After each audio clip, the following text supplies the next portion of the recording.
Hey everybody, it's Jason Blahal with Ice Cream Fitness here, and today I want to talk to you guys about something a little controversial. You guys know in the past I've kind of made statements and jokes and comparisons about people using all these pre-workout supplements today yet still calling themselves natural, and then looking down upon people who put a different drug than they put into their body to increase performance, but they're putting a drug into their body to increase performance. And let's be realistic here, guys. Pre-workout supplements are drugs. By any possible definition you could come up with for the word drugs, they are drugs, not food supplements.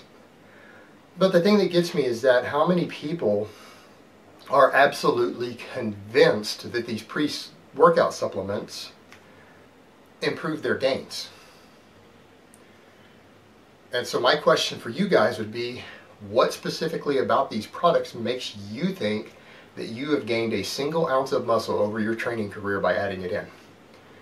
And I think it's a legitimate question when people are spending $20, $30, $40, sometimes $50 a month on these drugs that boost performance in the short term, but we do not have clinical trials showing that they induce hypertrophy or muscle gains in the long term. There's no evidence for this. And I'm going to make the case for you very briefly today as to why they may not be improving your gains, even though they may increase performance in the short term. And it has to do with the way that they work. These things generally work by stimulating the adrenal glands, pumping up the output of adrenaline, or in some cases they can replicate adrenaline or bind to the adrenaline receptors. And what you generally find is that this causes a higher central nervous system output when you're training. You can get a small burst in strength. It might let you put 5 more pounds on that max squat. It might let you get 1 more rep with a weight you would normally fail on that 5th rep on. But here's the thing, it's not doing it through muscular contraction action or energy systems inside the muscle tissue. It's not necessarily adding more metabolic fatigue in the muscle tissue. At least compounds like creatine have a muscular component. This is purely neurological. And yes, that additional performance could, in theory, stimulate a little more muscle growth. But here's the kicker. Because you're using it, and it's essentially, in a way, replicating some of the aspects in the nervous system that training to failure does. And we know that training to failure reduces future output. I think we could make the argument based upon the way that these supplements work. If you train slightly harder based upon them, they could make larger inroads in the recovery time for your nervous system. Therefore, they're going to require you longer to recover before you can train with that high level of intensity or that high RPE scale training to the same extent that you did upon them. So they're going to slow down nervous system recovery, which means you aren't able to stimulate a good amount of growth or a very good amount of adaptation quite as often as a result. So you're getting less potential stimulation on the backside of it. So I don't feel that they're necessarily adding any muscle mass or lasting performance once you come off of them. They're not stimulating changes in your nervous system or in your muscle tissue that are going to lead to long-term performance. And I would say a product like this, accordingly, anyone who is using it all the time, if you feel that you need it all the time, you need to stop writing your own training programs, because your training programs suck.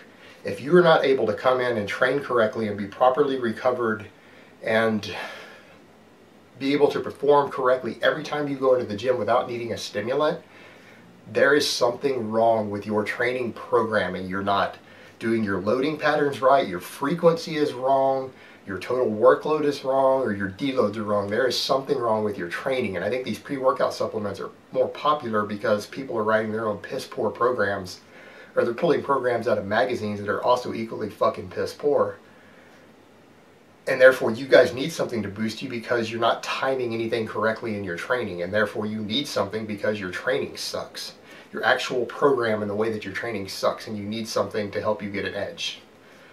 And I think another factor too could be the fact that people are so carbophobic and they're not consuming enough carbohydrates in general to properly fuel training sessions at the frequency and workload that people really need to be doing. And I think that's a big factor here also.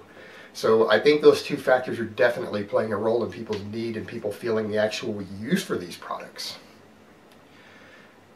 But as it stands, there is no evidence that these things actually help you make gains over time. So put that in perspective. You guys are taking a drug that is, in my opinion, more risky to your health than the vast majority of injectable steroids are.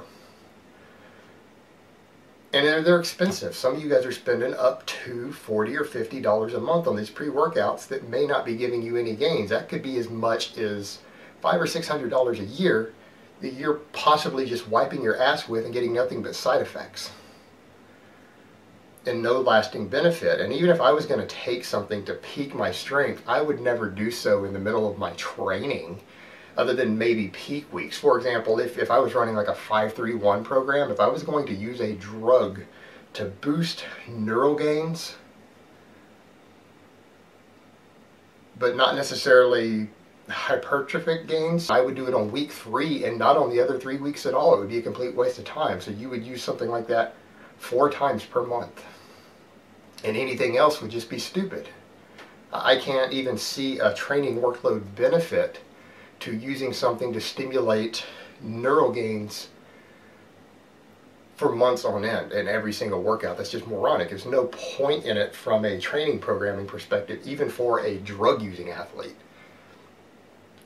So there you have it, guys. That's my take on it. It's another reason that I think these pre-workouts are silly, so I hope it's been informative.